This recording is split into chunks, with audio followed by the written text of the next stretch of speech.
चलो, yes sir. ये बात सबको क्लियर हो गई बच्चों? Yes, इस sir. कॉन्सेप्ट को हम क्या बोलते हैं? Power of compounding. Due apologies for the disconnect, Sound. कभी कभी इंटरनेट प्रॉब्लम क्रिएट कर जाता है। ये इस सेशन में पहली बार हुआ जैसी बार। चलिए, धूप लग गई होगी इंटरनेट को भी। समझ में आ गया बच्चों क्या बोलते हैं इसको? Power of compounding. तो झटपट लोग लिख लें। तो this was the first investment Mantra. Second और थर्ड हम ऑलरेडी ऊपर लिख चुके हैं, इसलिए यहाँ पे फिर से समय बर्बाद करने की हमको जरूरत नहीं है। तो ये बात क्लियर हो गई थी सबको। तो पहला investment mantra, invest as early as possible. Invest for long term और short term children? Long term. और इसलिए इन्वेस्ट करें ताकि जो आने वाले टाइम में दाम बढ़े चीजों का, महंगाई बढ़े, हम उसको कंट्रोल कर ले जाए। चले आगे। चलिए, सबने लिख दिया पावर ऑफ कंपाउंडिंग? तीनों इन्वेस्टमेंट मंत्रा समझ में आ गए? चलिए, चलिए बच्चों, द लॉन्ग रन एडवांटेज। आपके सामने कुछ कैलकुलेशंस हैं चिल्ड्रन। 100 रुपए आपने इन्वेस्ट किए, 5% पे, 10% पे, 15% पे, 20% पे। Is that clear? Highest percentage आपको कितना नजर आ रहा है? 20। And what is the lowest percentage? 5%। खोपड़े में बात गई। 1 साल के लिए इन्वेस्ट किया और 25 साल के लिए इन्वेस्ट किया।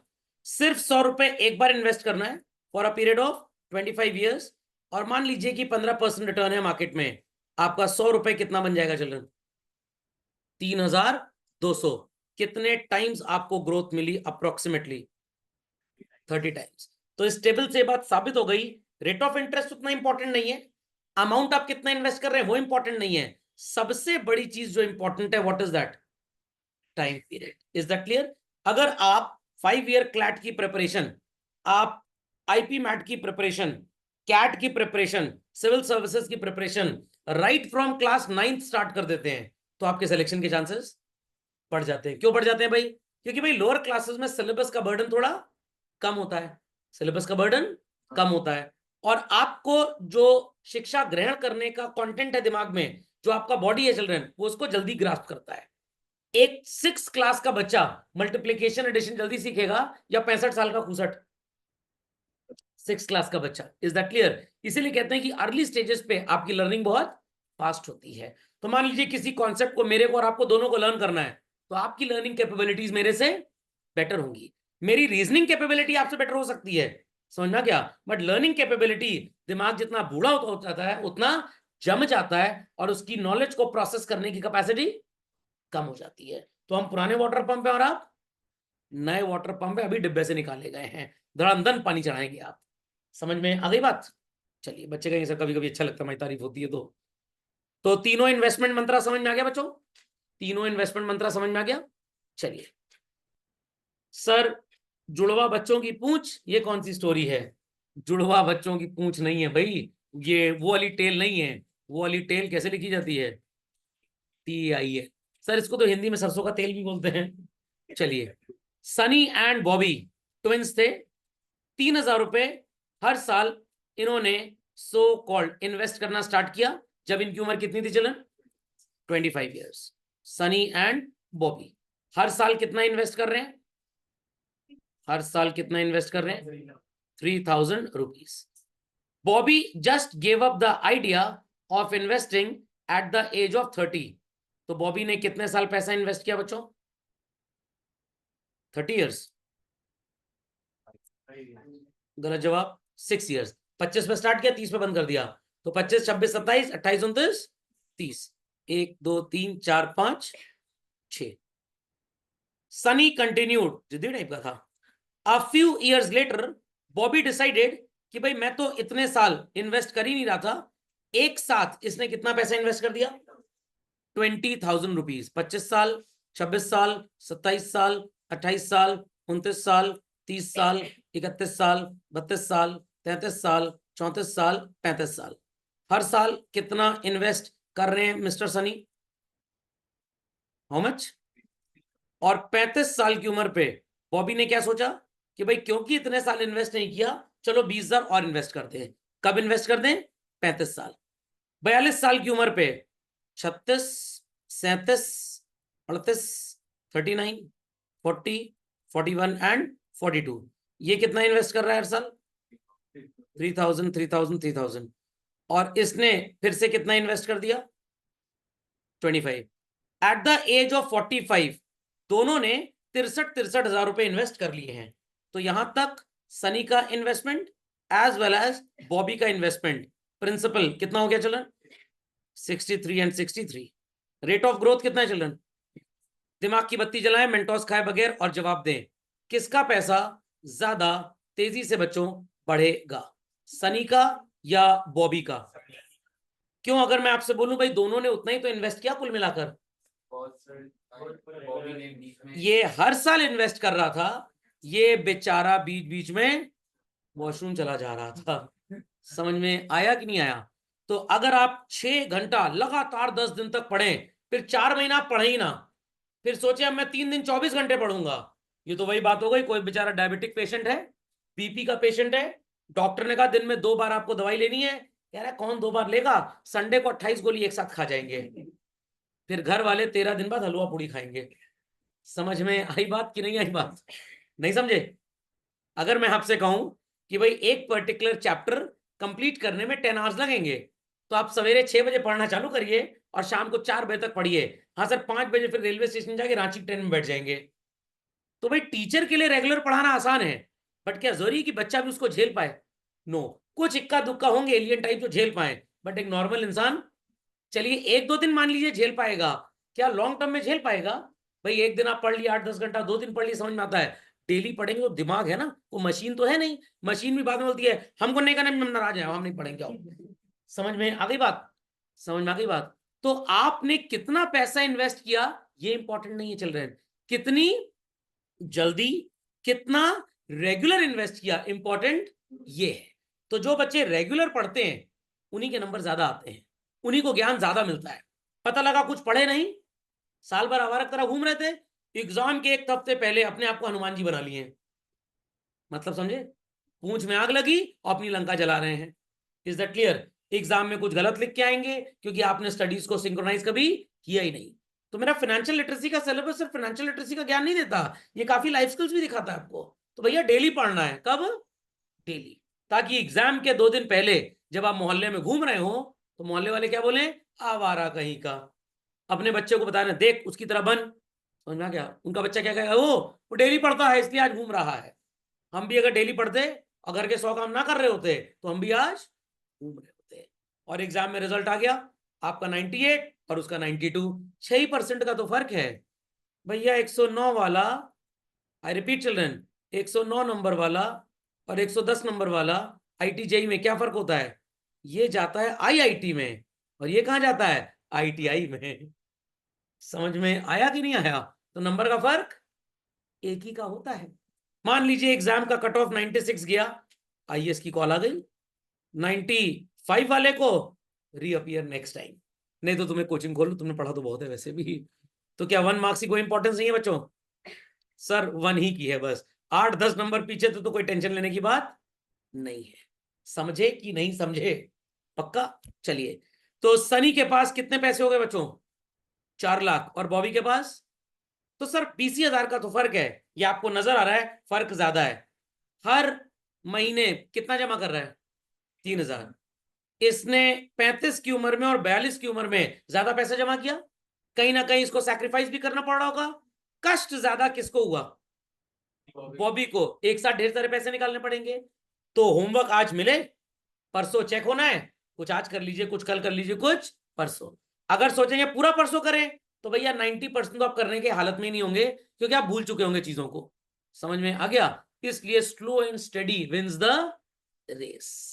खोपड़े में बात गई तो who was slow as well as steady children mister Sunny and he won the race. समझ में आ गया समझ में आ गया पक्का। चलिए तो इन्वेस्टमेंट मंत्रा 4 भी समझ में आ गया। चलिए भाई सालसा विथ 72 आप एक दिन क्रिकेट खेलने गए और मेरे जैसा छोटा बच्चा आपके पास आ गया और कह रहा है भैया और दीदी ये बताओ मेरे पापा के पास 10,000 रुपए हैं और उन्होंने पूछवाया है कि ये पैसा डबल कब होगा।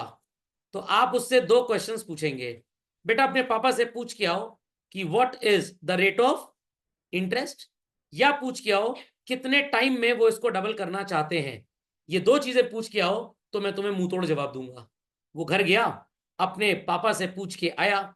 पापा कह रहे हैं यही तो मैंने भैया से पूछने को बोला था। तो जब भैया से पता लगा कि वो एमबीए कर रहे हैं बट उनको ये ज्ञान नहीं है, तो उन्होंने यूट्यूब पे मेरे लेक्चर को लाइक किया जो मैंने स्टार्टिंग में इंट्रो लिया था। रेट ऑफ इंटरेस्ट मान लीजिए बच्चों 12% है। 72 को 12 से डिवाइड करिए और बताइए जवाब क्या आएगा। 6 ईयर्स। और पापा अगर कह रहे हैं कि भाई 6 साल के लिए पैसा जमा होना है, तो आप 72 को चिल्ड्रन डिवाइड कर दीजिए 6 से, तो रेट ऑफ इंटरेस्ट क्या आएगा। था धमाकेदार कॉन्सेप्ट। तो आप 72 को रेट ऑफ इंटरेस्ट से डिवाइड कर दीजिए, क्या आ जाएगा, टाइम। और अगर आप 72 को टाइम से डिवाइड कर देंगे, क्या आ जाएगा, रेट ऑफ इंटरेस्ट। तैयार है सब लोग? 1 मिनट का टाइम दे रहा हूं, झटपट इसको कंप्लीट करें, फिर मैं चेक करता हूं। तो बच्चों 72 डिवाइडेड बाय 10, आंसर आएगा 7.2 ईयर्स। 72 डिवाइडेड बाय 5, कितने प्रतिशत पे पैसा लगाओ कि वो डबल हो जाए। 14.4, वेरी गुड, एक्सेलेंट, 14.4%। 8% पे अगर आपने पैसा लगाया तो कितने साल में डबल होगा, 9 ईयर्स। 20 साल में अगर आप चाहते हैं आपका पैसा डबल हो जाए तो रेट ऑफ इंटरेस्ट कितना होगा, 6.6 की 3.6, मैथ्स के हिसाब से 3.6 आएगा। और अगर आपने 12% पे पैसा लगाया तो कितने साल में डबल होगा बच्चों, 6 साल में। और अगर आप चाहते हैं कि 11 साल में आपका पैसा डबल हो जाए तो कितना रेट ऑफ इंटरेस्ट होना चाहिए चिल्ड्रन, 72 डिवाइडेड बाय 11, 6.5% अप्रोक्सीमेटली। खोपड़े में बात गई चिल्ड्रन। तो रूल ऑफ 72 क्या बोलता है, 72 divided by rate, you will get children time for doubling your money. What children, time for doubling your money. और अगर आप इसी 72 को डिवाइड करते हैं टाइम से तो क्या मिलेगा, rate for doubling your money. Any doubts, many doubts, any doubts, many doubts, समझ में आ गया। अब बच्चे कहेंगे सर ये आपने कैसे लिया, मैंने मनी को कॉमन से मल्टीप्लाई कर दिया, कॉमन लेकर। समझ में आ गया। हमारा टीचर बोलता था 2 को कॉमन लेके मल्टीप्लाई करो, मेरी समझ में कभी नहीं आया, बट ये वाला समझ में आ गया था कैसे मनी मल्टीप्लाई होना है। Do it fast children. चलिए, तो बच्चों ये कहानी सबको समझ में आ गई। और मैंने आपसे बोला था इंट्रोडक्टरी लेक्चर में कि किसी मोहल्ले के एमबीए वाले दीदी भैया को पकड़िएगा और इस चीज की रिसर्च करिएगा। अगर भूल गए हो तो आज फिर ये काम करिएगा, पता लग जाएगा कि वो लोग कितने इंटेलिजेंट हैं। द गिटार फीवर, आपको भी ये फीवर रहा होगा बच्चों। डेरियस एक 13 साल का बच्चा है, इसकी 13वीं नहीं हुई है और इसने अभी अभी 8वीं का एग्जाम पास किया है। इसे गिटार बजाना, जैसे मेरे को बैंड बजाना बहुत अच्छा लगता है, गिटार बजाना बहुत अच्छा लगता है और ये एक इंटरनेशनल जस्टिन बाइबर की तरह बनना चाहता है, सो कॉल्ड सिंगर या गिटारिस्ट या कुछ भी बोल लिया। इनको लग रहा है कि हमको भी अंबानी की फैमिली में बुलाया जाएगा और 83.8 बिलियन डॉलर्स दिए जाएंगे। समझ में आ गया। इतना पैसा हमारे मोहल्ले में देते, पूरा मोहल्ला जाके नाचता वहां पे, वो एक ही को बुलाए। 1% भी देते, पूरा मोहल्ला नाच लेता। ओके। और इन्होंने सोचा कि ये एक अपना बैंड चालू करेंगे। तो रिसेंटली इन्होंने एक ब्रिटिश लाइव बैंड के बारे में बैंगलोर में सुना और तब से ये पगला गए हैं और इनको भी एक इलेक्ट्रिक गिटार जिसकी साउंड क्वालिटी बहुत बढ़िया हो चाहिए ताकि ये बेस्ट म्यूजिकल इंस्ट्रूमेंट्स के साथ अपने बिजनेस को आगे बना पाए, चढ़ा पाए, चला पाए। इनको एक म्यूजिकल इक्विपमेंट शॉप अपने शहर में नजर आ गई और ये चीज इनको नजर आ रही है कि गिटार कितने का मिलेगा, 1 लाख का। सोचा पिताजी से बोलूंगा तो 1 लाख पे क्या मिलेगी, 1 लाख। समझ में आ गया। तो बेचारे का क्या टूट गया, दिल टूट गया। तो ये फेविक्विक पीले 5 रुपए की, दिल जुड़ जाएगा इसका। तो ये अपने गिटार टीचर के पास गया और पूरा कहानी बताया। इसके गिटार टीचर ने कहा कि भाई सो कॉल्ड, तुम्हारे अंदर ये जो यंग टैलेंट है तो बड़ी अच्छी बात है, समस्या क्या है तुम्हारी। सोच रहा होगा टीचर भी एकदम बैल बुद्धि है क्या, मैं समस्या बता रहा हूं, मेरी समस्या समझ ही नहीं पा रहा है। तो इसने अपने टीचर से बोला क्या सर आप मेरा मजाक उड़ा रहे हैं, how can I afford to get this fabulous guitar. तो इसके टीचर ने कहा कि तुम परेशान मत हो, तुम्हारी एज में जब भी कोई ऐसा बच्चा होता है वैसे ही सोचता है। और अभी मैं तुमसे बोलूंगा कि तुम इलेक्ट्रिक गिटार के चक्कर में मत पड़ो। कौन सा गिटार बजाओ, अकॉस्टिक गिटार। अकॉस्टिक क्या होता है पता है, अकाउस्टिक क्या होता है? Yes sir. क्या होता है पता है? मैं आपको समझा देता हूँ। कभी आप पीवीआर सिनेमाज या किसी ऑडिटोरियम में बैठे हो, तो वहां पे अंदर भन्न भन्न ढन्न ढन्न की आवाज है, बट क्या आवाज बाहर आती है? नो। तो वहां पे कराई जाती है साउंड प्रूफिंग। व्हाट? कैसे कराई जाती है? मैं इसका एकदम देसी हिसाब किताब आपको बताता हूँ। कूलर वाली घास होती है, उसी घास को फ्रेम में लगाकर, गॉट इट क्लियर, गीला करके प्लास्टर ऑफ पेरिस या सीमेंट में, प्लास्टर ऑफ पेरिस ज्यादा यूज होता है, उसको चिपका दिया जाता है ताकि साउंड सो कॉल्ड उससे टकरा के अब्सॉर्ब हो जाए। क्या हो जाए? अब्सॉर्ब। क्योंकि अगर वापस टकरा के आएगी, रेजोनेंस होगा, तो अंदर ही ऑडिटोरियम में प्रॉब्लम आएगी, बाहर लोग मर जाएंगे, तो वो अब्सॉर्ब कर ले। लकड़ी देख की लकड़ी, एक कार्डबोर्ड आता है दफ्ती का, गॉट इट क्लियर, उससे भी ये काम हो जाता है। तो अकॉस्टिक गिटार बेसिकली वो लकड़ी वाला होता है जो साउंड को अब्सॉर्ब करता है और सही साउंड ही बाहर निकलती है। खैर म्यूजिक की क्लास में तो बैठे नहीं है। हाँ ये भी बोल सकते हैं, नहीं हॉलो तो इसलिए होता है कि इको साउंड है उसके अंदर से, और कोई रीजन नहीं है। तो बोला गया कि भाई अभी तुम अकॉस्टिक गिटार लेके चलाओ और कुछ समय के बाद क्या खरीद लेना? Electric guitar. अब ये ना हो कि अकॉस्टिक गिटार के अंदर करंट की तार बांधे बन गया electric guitar. Is that clear? चलिए, तो डेरियस कहता है अपने सर से, सर आप बात तो ठीक बोल रहे हैं, ठीक है मैं 7-8 साल रुक जाता हूं, तब तक मेरा ग्रेजुएशन भी हो जाएगा और मेरी औकात भी आ जाएगी गिटार को खरीदने की। चलते हैं आगे बच्चों। अभी इसके पास 200 रुपए पर मंथ है सेव करने के लिए। 8 साल का इसके पास टाइम है। 12 महीने के हिसाब से कितने महीने 8 साल में होते हैं बच्चों? 96। आपको मैंने बता दिया है फाइनेंशियल कैलकुलेटर कैसे इस्तेमाल करना है। The so called monthly deposit is how much? 200। For how many months can you deposit this? 96। और रेट मान लेते हैं 12%।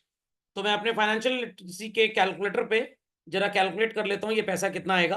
आप लोग का होमवर्क है, आप घर जाके कैलकुलेट जरूर कर लीजिएगा।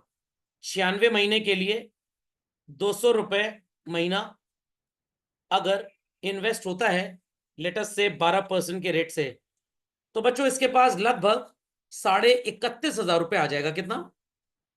और गिटार तो बड़ा महंगा है, गिटार तो बड़ा महंगा है। क्या 31,500 रुपए में गिटार आ पाएगा? नहीं आ पाएगा। So but this sum can never get me a guitar. और आपके सामने जवाब आ भी चुका है। टीचर हंसा, डेरियस ने कहा मजाक ना उड़ाओ मेरा, वैसी मेरी बैंड बजी हुई है। तो इसने कहा टीचर ने कि मैं हंसनी ना हो, कुछ साल पहले मैं भी ऐसा ही सोचता था कि मेरी उम्र जब 14 साल होगी तो मेरे पास भी इलेक्ट्रिक गिटार होगा, और जिस प्रॉब्लम से आज तुम ग्रसित हो उसी प्रॉब्लम से मैं भी सफर कर रहा था। तो क्या करना पड़ेगा भाई? रेट ऑफ इंटरेस्ट तो आपके हिसाब से मार्केट में चलेगा नहीं, but amount to be deposited आप बढ़ा सकते हैं। Fundamental logic is clear? Fundamental logic is clear? तो डेरियस को बातें सुन के खुशी हुई और उसने अपने सर से पूछा, सर आपकी समस्या का समाधान क्या था? तो टीचर ने कहा कि भाई ये जो गिटार तुम्हें दूर रखा नजर आ रहा है, ये मैंने तब खरीदा था जब मेरी उम्र 21 ईयर्स थी। तो डेरियस ने कहा सर फिर? मैंने रेगुलर सेविंग किया, इन्वेस्टमेंट किया, 150 रुपए महीने से मैंने बचत स्टार्ट की, और आज मेरी बचत गिटार को खरीदने से पहले कितनी हो गई होगी? 1500। तो बच्चों इससे एक ज्ञान और मिलता है हमको, सेम अमाउंट नहीं इन्वेस्ट करना, जैसे जैसे कमाई बढ़े कृपया करके अपना इन्वेस्टमेंट बढ़ाएं। क्या आज भी मेरी तरह कोई नर्सरी की टी शर्ट पहन रहा है? नहीं। समझ में आ गया? तो जब शरीर बढ़ता है तो आपके कपड़े भी नए आ जाते हैं। सर हम तो सोचे थे एक बोरा खरीद लें, 25 साल पहनेंगे शर्ट पैंट के फॉर्म में, तब भी नहीं घिसेगा। नहीं, वो तब भी घिस जाएगा। Logic understood well children? Logic understood well? पक्का? तो इस चीज को प्लीज कहीं पे लिख लीजिए, grow your investment as you grow and you want your money to grow. चलिए तो सबने लिख लिया बच्चों, grow your investment as you grow and you want your money to grow. एक फिक्स अमाउंट अगर हमेशा इन्वेस्ट करते रहेंगे, क्या कभी भी ग्रोथ होगी बच्चों? कभी भी ग्रोथ होगी? कभी भी आपके पैसे की ग्रोथ नहीं होगी। चलिए, तो खैर ये तो कहानी मैंने आपको समझा दी। ये जो बीच बीच में इन्वेस्टमेंट ग्रो हो रहा है उसका एक एग्जाम्पल था। समझ में आ गया बच्चों? तो हमारा अगला लेक्चर होगा बच्चों, कैसे सेविंग अकाउंट बैंक में खुलता है, कितने तरह के बैंक में अकाउंट होते हैं, एटीएम क्या होता है, डेबिट कार्ड क्या होता है, क्रेडिट कार्ड क्या होता है, कैसे बैंक से पैसा निकलता है, कैसे जमा होता है, इसके लिए कागज कौन सा इस्तेमाल होता है, चेक क्या होता है, दिल्ली दूरदर्शन नहीं, डिमांड ड्राफ्ट क्या होता है, what is e banking, what is tele banking, what is the safety concern you should have, ताकि आपका पैसा कहां ना जाए। जामा तारा ना चला जाए, जाम तारा जाके जमा ना हो जाए, इसी नाम था। जाम तारा बिहार में बहुत बड़ी जगह थी। इंडिया में आज भी मेजॉरिटी फ्रॉड्स जो होते हैं उसमें से 90% फ्रॉड्स यहीं पे ओरिजिनेट होते हैं। It is the fraud OTP capital of the world, Jamtara. समझ में आ गया बच्चों? तो ये सब चलेगा हमारे अगले सेशन 4 में।